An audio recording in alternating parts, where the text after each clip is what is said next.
Welcome to another lecture on the topic of estimating instantaneous rate of change.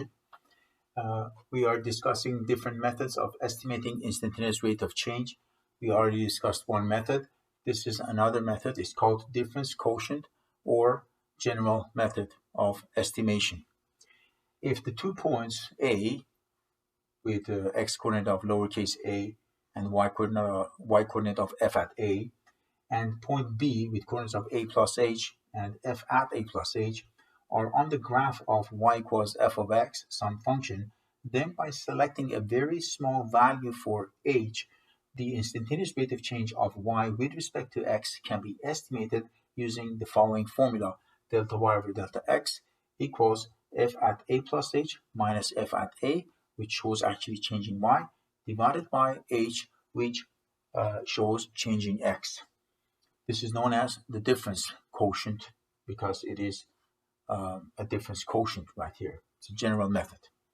A crystal in the shape of a cube is growing in a lab.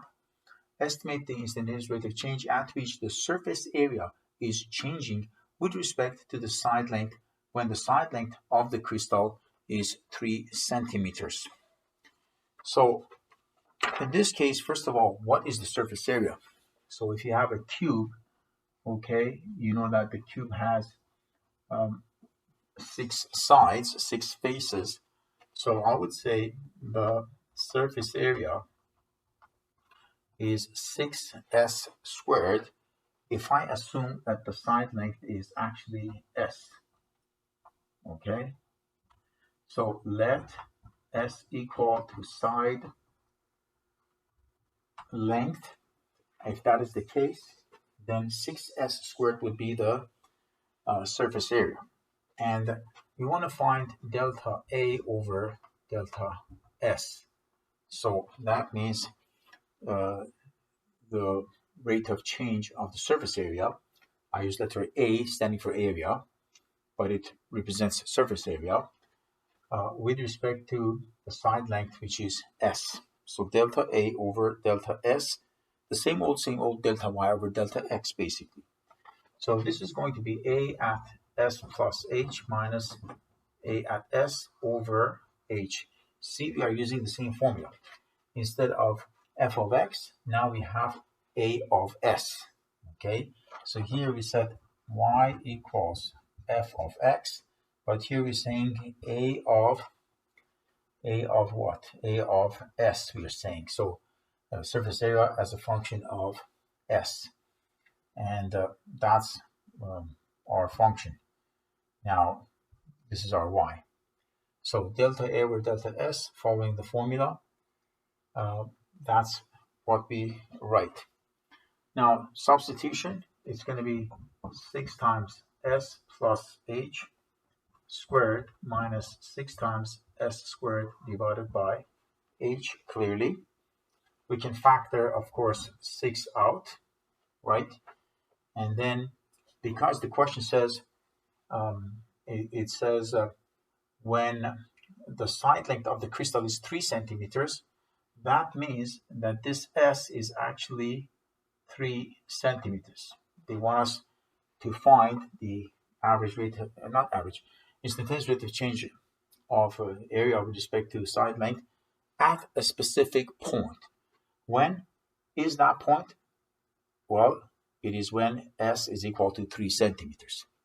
So basically it is 6. If you factor it out, you get 3 plus H squared minus actually 3 squared all over H.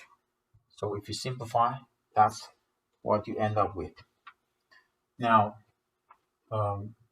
why did we plug in 3 for S? I explained it, because that's what the question is asking. It says find this rate of change when S is equal to 3 centimeters. So we got to follow. Now, if you expand this, you get 6 over H, and that's going to be 9 plus H squared plus 6H minus 9. And then collecting like terms, you end up with 6 over H, and then H squared minus 6H. Then you can factor H out, actually. So 6H, H minus 6 all over H. They cancel out each other. So reducing the fraction, you end up with 6 times h minus 6. Now that was never minus, mind you. It was plus when you expand this binomial. So this is just plus, obviously. Okay, so we got basically 6h plus 36. Let me put this final answer of mine in the box. So we found delta A over delta S equals to 6h plus 36.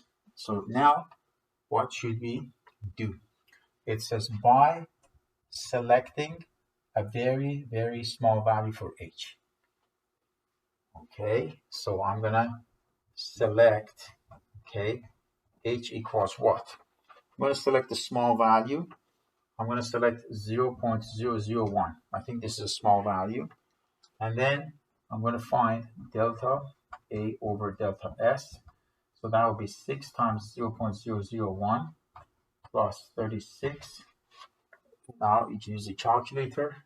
36.006. Unit of measurement will be square centimeters for the surface area per centimeter for the side length.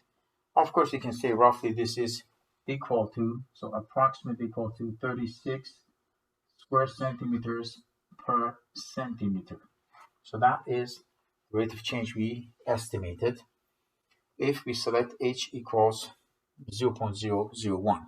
You could have selected like another value, 0.1 for example, or 0.01. But here it says by selecting a very small value, so the smaller the value, the better. For h, the instantaneous rate of change of y with respect to x can be estimated by the formula.